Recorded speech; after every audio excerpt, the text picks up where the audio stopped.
SVG's Jason Dackman here, and look, NFL teams are becoming much more sophisticated when it comes to not just content creation, but content management. I'm here with Jack Dana of the Baltimore Ravens to give you an idea of what that's like. Jack, first and foremost, thanks for taking the time. Appreciate it. I love the event. Thanks for having me. Absolutely. So, again, like I said, the Ravens were an early adopter of sort of taking hold of their own content and really being able to tell that Ravens story.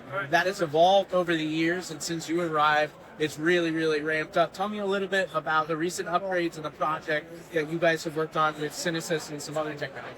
Yeah, luckily for us, the Ravens have really valued the importance of asset management and how much value it can bring. Creating content, knowing where stuff lives and everything like that. The biggest, new thing for us is our archive's fully in the cloud now. 5 years ago, it was fully on-prem, LTO tapes, everything on-prem, but now the cloud allows us to access our content remotely. It allows us to have freelance loggers work from home. In the NFL, it's really important to have things logged and ready to go Monday morning. The NFL week, 7 days, but people are ready for the next game by Thursday. So we have to get all that content out from that Sunday game by Wednesday. In order to do that, you need to know where the content is, and you have to be able to find that content. So, being able to go into the cloud, it allows us to start logging during and after the game. So when our editors and producers come in on Monday morning, they can get ready, start creating content, pushing it out Monday morning, and then the rest of the week, continue. Excellent. So, for example, can you do now that you wouldn't have been able to have done in the past? The cloud enables so many possibilities, and potentially down the line could open up, AI-centric things and other fun tools too. What are you most excited about that you're able to do today that you weren't, say, 12 to 18 months ago? Yeah, as you mentioned, AI is a big buzzword. We like to take baby steps, but we are starting to use AI to help us. We're doing speech to text for all our radio broadcasts, TV broadcasts.